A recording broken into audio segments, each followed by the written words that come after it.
मंत्री आलमगीर आलम के ओएसडी संजीव लाल और उसके नौकर समेत कई अन्य लोगों के ठिकानों पर ईडी ने सोमवार को छापेमारी की है।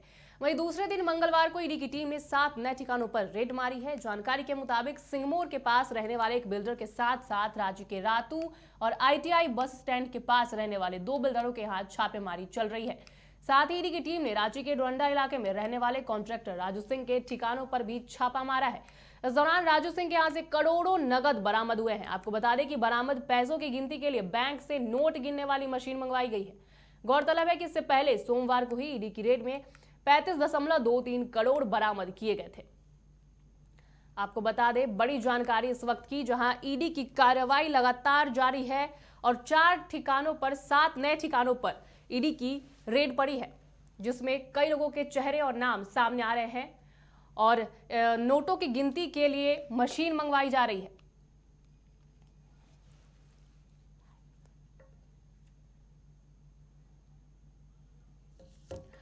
और इस खबर पर ज्यादा जानकारी के साथ न्यूज रूम से हमारे साथ जुड़ चुके हैं अंजनी, लगातार कई ठिकानों पर ईडी की रेड जारी है, क्या जानकारी है?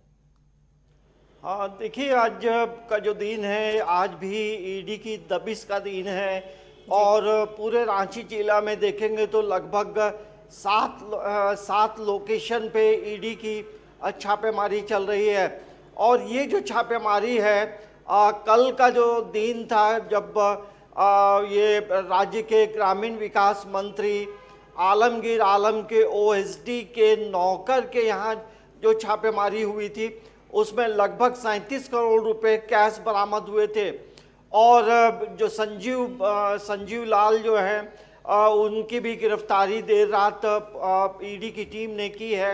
और जो पूछताछ में जो खुलासे हुए हैं, उसी के आधार पर आज मंगलवार के दिन दूसरे दिन भी ईडी की दबिश लगातार चल रही है। आईटीआई बस स्टैंड के पास है, कांके रोड में है, और इसके अलावा देखेंगे सिंह मोड़ में छापेमारी चल रही है।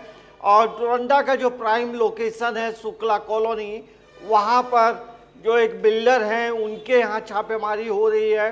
और जो सूत्रों के अनुसार जो खबरें मिली है, उनका नाम बताया जा रहा है राजू सिंह।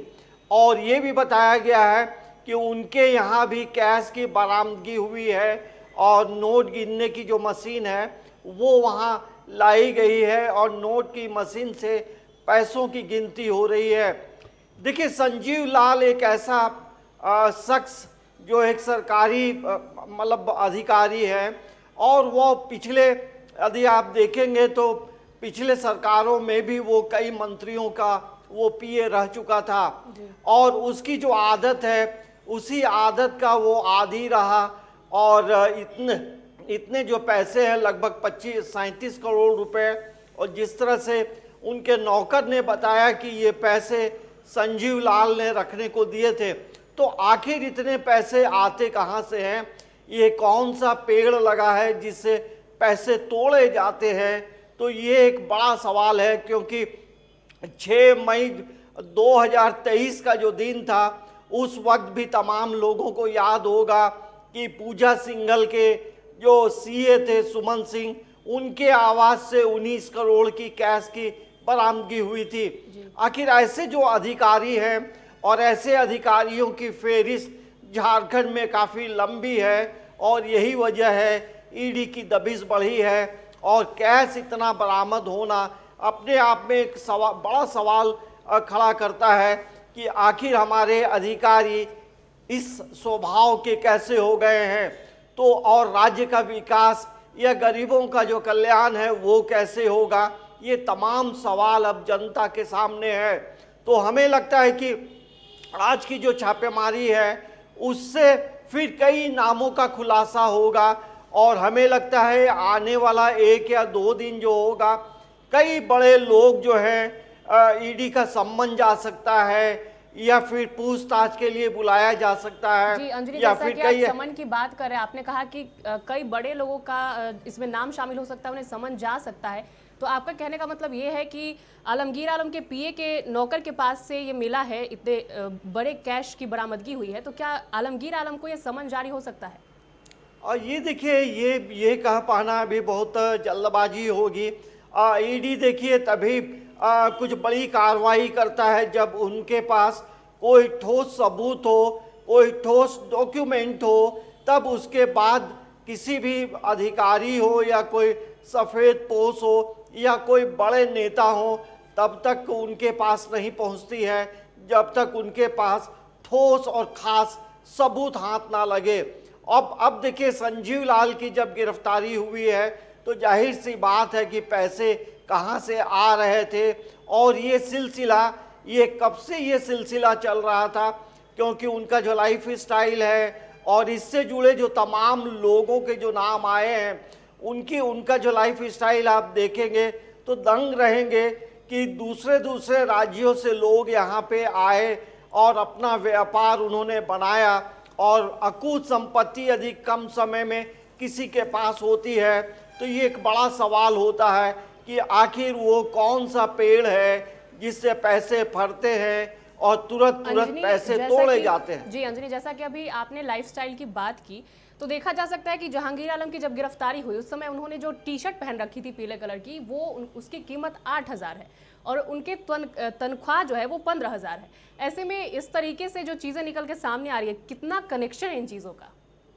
और देखिए, सीधी सी बात है कि इन तमाम चीज़ों के पीछे यदि आप देखेंगे तो कहीं ना कहीं भ्रष्टाचार की बू आती है, और ऐसे भ्रष्ट अधिकारी जो हैं कई हैं। मतलब ये अब जो हमें लगता है कि आने वाले समय में आप देखेंगे कई ऐसे लोग जो हैं ईडी के गिरफ्त में होंगे। देखिए, संजीव लाल का जो नौकर है वो 8,000 कीमत की टी शर्ट पहनता है, ये एक बड़ा सवाल है। एक आम आदमी या कोई इस तरह का काम करता हो, आखिर वो इतना महंगा टी शर्ट कहाँ से खरीदता है जिसके यहाँ से 37 करोड़ रुपए निकलते हैं, तो जाहिर सी बात है कि वो 8,000 का टी शर्ट पहनेगा, 3,000 का वो हवाई चप्पल पहनेगा।